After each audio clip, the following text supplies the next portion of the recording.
100 beats, the heavy hitter. You have entered the doors to This Is Where Zap podcast, also known as Tawia. So therefore, you are now affiliated. You are now family. Thank y'all for stopping by. We want you to hit the like button, hit the subscribe button, and also turn on post notifications so you know when we post our videos. Yes, we have dope content, so you will never ever miss it once you hit that bell. Thank y'all for stopping by. I go by the name of El Jefe. I'm your host, and I got my partner, my co-host, Shelly Baby, in the house. Talk to you guys soon. Peace.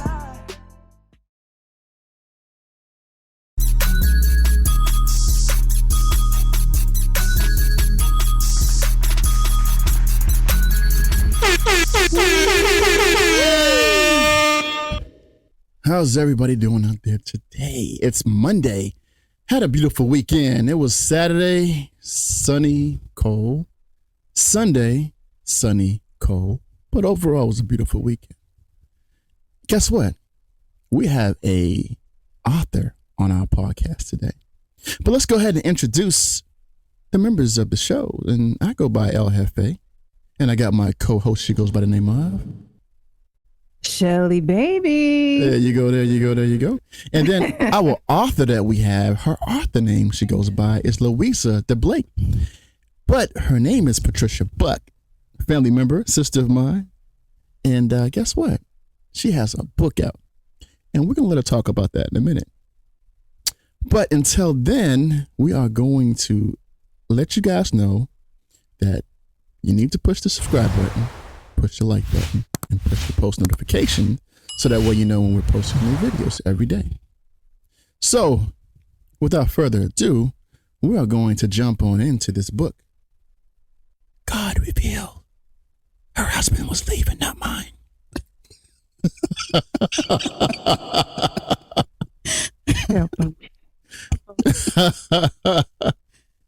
So yeah, let's go ahead and start that off. Shelly, baby, go ahead and take it away. Right. So the first question I want to ask you is, what made you come up with the title, God Revealed That My Husband Was Leaving, for your book? Yes, that title actually came from a dream that I had in 2007. Mm-hmm. And most people have heard that God in the Bible talked to people through dreams. So I jotted down a few of the names of people that he talked to. So Joseph, the husband of Mary, shepherds in the field announcing the birth of Jesus, the kings who came with gifts for Jesus after his birth, the enemies of Gideon, Solomon, King Nebuchadnezzar. So those were just a few. There are many, many other people, but the whole point is that just as he spoke to people in dreams back then, he's the same, today, forever, evermore. So he still does the same thing today. He communicates in dreams. So that's where the title came from. Okay. It's pretty good. Pretty good. Mm-hmm. Yeah. Mm-hmm. So what made you come up with the pen name for your book, Lewisa DeBlake? So my pen name, since the book is actually based on my story, mm-hmm. my publisher pretty much insisted that I use a pen name because they didn't want to be held liable just in case someone, gets a little rough under or get their feathers ruffled up, I should say. Gotcha. Okay. Yes. Okay. That makes sense. So that's what they do nowadays for when you're writing books for that particular company. Okay. Mm-hmm. Based on, if you're basing it on your life. Gotcha. Yeah. They don't want anybody using getting upset. Name. Yeah. Gotcha. Right. Okay. So the hit dog. Avoid that hit dog. Yes. Mm-hmm. Yes. Got it. So for those who are listening, if you're thinking about becoming an author, that's something that you will have to understand. You can't use your real name if you're using real life situations that involve other people mm-hmm. that's around you. So fact check. Definitely. All right. So if you would just tell us a little bit, is the novel based on your life? It actually is. It is actually based on my life. And mm-hmm. because of that, it's basically from pain to purpose story. Mm-hmm. So I basically use my life situation as a way of turning my lemons into lemonade. Mm. Yes. Gotcha. Mm-hmm. Okay. Beautiful way you put that. Okay. Thank you. Lemons Thank to you. lemonade. Mm-hmm. Mm-hmm. Good, good, good. Okay. So my question on this one here is, what are some situations that your novel covers for people?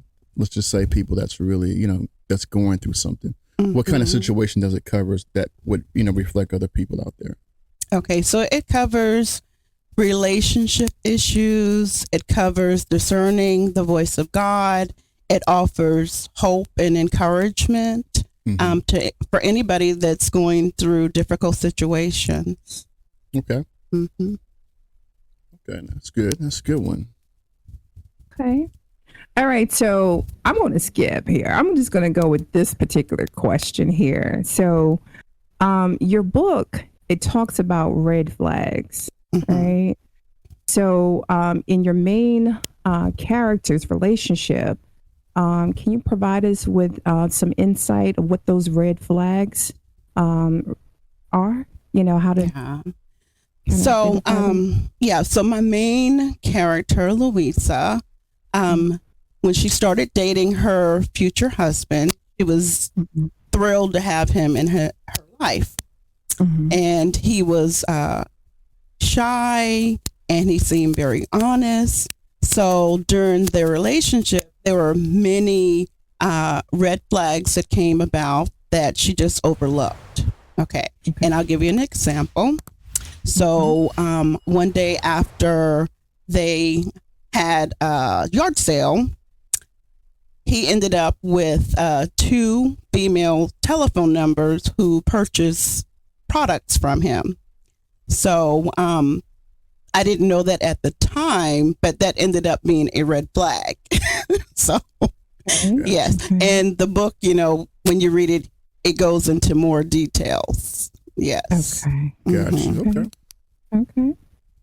Got to pay attention to those red flags. Interesting. Yeah, exactly. How often we ignore them, thinking, "Oh no, maybe it's just in our heads," and But yeah, we have to really pay attention to those red flags. Yeah, red flags are nowadays. Red flags are ignored because people make decisions to either stay in a situation because they have no way out, or they just they're just comfortable.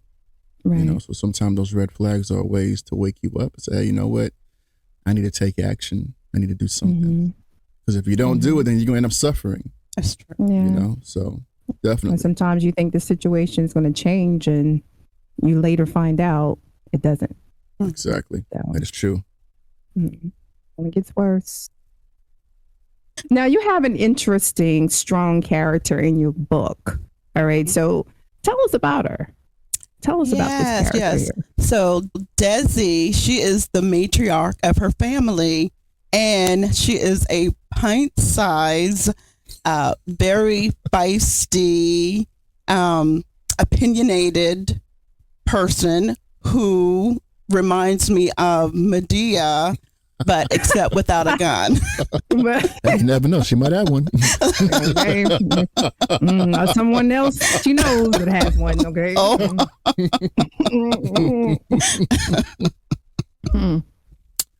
Oh man. I was going to say about the short pint size one, the feisty. And, hey, you don't want to mess with those ones. Oh man. That's what they say. They're all mouth. I'm just kidding. I'm kidding. That's what's up. But that mouth is a weapon, though. Now, don't get it twisted. Oh that yeah. Mouth, that tongue can be really, really sharp. Those pint size won't be throwing. They got good hands too now. You know, that's throw when you curve around them walls or turn on them corners and go in different rooms. That shoe trace. It goes right behind you. It traces wherever you go. I used to tell people, be careful. A small axe can cut down a big tree. That's what they say. Yeah. So think about an axe. Just cutting down a big old tree. Come on now. Yeah, you can use that in real life. You have to do a lot of chopping though. Hey, but still, it's still cutting it. It's gonna cut. It's a lot of chopping. Right. Very well. That's what's up. That's what's up. All right, so my question, I got a off the wall question here. Okay. What made you become an author? Well, when my children were young, Mm-hmm. they enjoyed me reading stories to them all the time. And particularly my daughter, she would have me read the same story over and over and over and over again. So, because I was reading it all the time, and I said to myself, I can write stories just like this, children's stories, you know? Right. So I started off writing children's stories. Okay. And then as the years went on, then I started writing like other stories. And this last book is a novel. So that's the last feature that I've done. Okay. So, yeah, I enjoy writing. So this is actually this is a milestone for you here. Mm-hmm. If I'm not mistaken, you do have another book out that you wrote a while ago as well, too. Right? I did. In 2003, it came out. Good. Yeah. So, yeah, that's what I'm talking about. So my question for Hold you on, is, let's give Miss Patricia Buck, Lewisa DeBlake, a round of applause. Thank you. For all your accomplishments. Go ahead, girl. Do your thing. Do your thing. One more time, y'all. Yeah. All right now. That's what I'm talking about. all right, for my question, since writing this book, and you stated that, you know, you basically lived through this whole thing here. Mm-hmm. It's the reason why you wrote this novel. Did you find that this was healing for you? Like when you went through, you know, just writing, was it like a healing process for you? It was. It was very therapeutic because I ended up becoming divorced because of all the different situations that I wrote about in this book. So that was something that I was not really expecting, like the divorce part, because I was married for a long time, 24 and a half years. And in my mind, and basically too, from what I was taught, you don't get into marriages lightly, So, in my mind, I knew it was going to last. Mm-hmm. And when things happened the way that they did, the writing everything down, it was therapeutic because I did not go seek counseling. Right. So it really was helpful. Okay. Yeah. They say writing is very cathartic, very. So, even if you're not writing a book, you can write down your feelings, your thoughts in a journal. Right. And, sometimes, once you're over that, whatever it was that bothered you, frustrated you, stressed you out, whatever the case may be, once you're done with it, you can just release it and burn it. Some people do that, there are different ways that they get through that. But writing is very, very cathartic, very therapeutic. And especially for people also that's going through mental situations, you got to protect your mental. So sometimes there's outlets for us writing or just doing things you enjoy doing, like working out or whatever. But that's good. That's something that I never thought of doing that. But sometimes when you go through things, sometimes you just keep it to yourself and it just boils up and you try to figure out a way, hey, how can I release this stress of the things that I'm going through, but I'm not one that like to. Sure, go ahead. I'm sorry. One of the questions, because a lot of times people will say they don't have time to write. Did you find that you had to go off to like a secluded place like the mountains, a beach, or somewhere away from family and friends in order for you to really get your thoughts together and put them down on paper?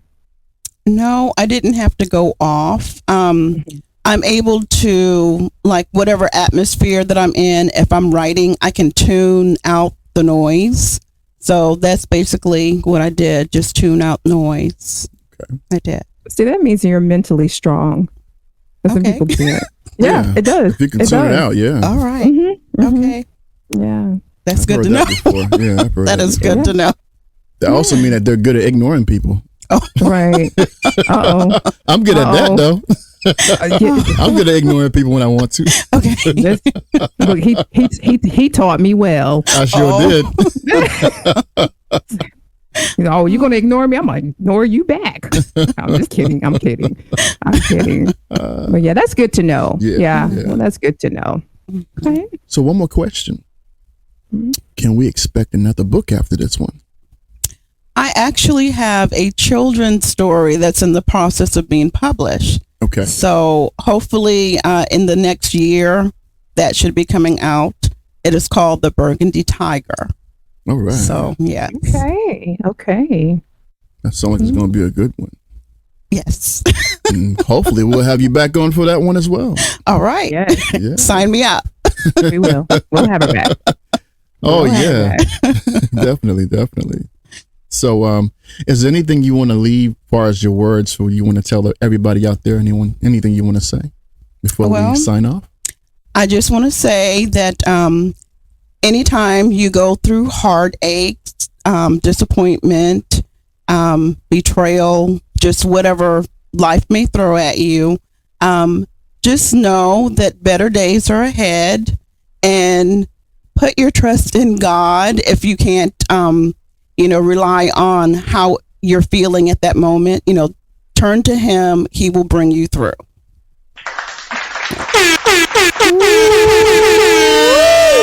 I know y'all heard that. Sister Patricia, can you repeat that one more time? Just for the people in the back that did not hear what you just said. I'll shorten it. One more time. Put your trust in God. Oh, yeah. And He will bring you through. He will bring you through. That's right. Form a synopsis. I'm not doing all that. I'm not saying all that. Form a synopsis. But you know what? That is true. You got to leave your battles in God's hand. You don't have to take everything in your own hand. I feel like you got to, do your own justice. Let things be. Let it go through Him. Have faith in Him. He'll make it happen. So thank y'all again for tuning in to this Where's That podcast. And guess what? We got our books. Yes, We got our books. Mine's upside down. Hold on. We got our books. I need for you to sign mine. Okay. Yes. Yeah. AKA Patricia Buck. Woohoo. That's right. Oh, man. Hey, we can't forget about you, Shelly, baby. Do you have any final words for this episode before we log off? Well, actually, I want to, ask her one closing question. Okay. And that is, what is the one thing you hope people will walk away with after reading your book? Okay. Yes. Yeah. I hope people will, take what I've written, the encouragement that's in there, and hope. They'll walk away with hope. And then too, that they will truly look to God, since I mentioned a lot of, Bible scriptures and references toward God in the book, right? That they will turn to Him for comfort and strength. That's good. That is good. Thank you so much. And that's good that people are able to take, I call it medicine from books. Because I read a lot of motivational books, and I call it medicine because sometimes when you have a book that's going to teach you something you can get from it, it's a book of value. Don't look, because sometimes people look at the book cover, the name, and be like, I don't want to read that. It looks boring or whatever. But there's a message behind every story, and every chapter has another chapter that's better after the first chapter. So, I like reading, like I said, books that kind of just motivates me to do better, or just have something to look forward to in life, motivate me for better financially, wisdom, and just knowledge. Knowledge is power. So the things that people, let me say this, the things that people don't teach you sometimes is in the book. So the things that you don't experience sometimes, it's in the book. So you can go based off of other people's experience to kind of learn, from what they did. That way it saves you the trouble from going through it on your own. So with that being said, we want to thank everybody again for logging on to this Where's That podcast. And before I sign out, Shelly, baby, do you have any final words? Because I got one, but I'm going to let you go first because you are the lady. Ladies first. Ladies first. Did I catch you off guard with that one? Because I left with that question. Oh, that's how you want to leave? Right. Okay, all right. Well, I'll tell you what. I'm going to go ahead and say mine real quick then. How about that? Ladies and gentlemen out there, if there's anything that you want to achieve in life, if you want to achieve it, believe it. If you can think it, you can touch it. If you can feel it, it's yours, okay? So go out there and experience something new. If you want something that you've never had before, the way to get it is to chase it, okay? Dream big, sky's the limit. Don't let nobody fold your dreams, all right? And that being said, we are out.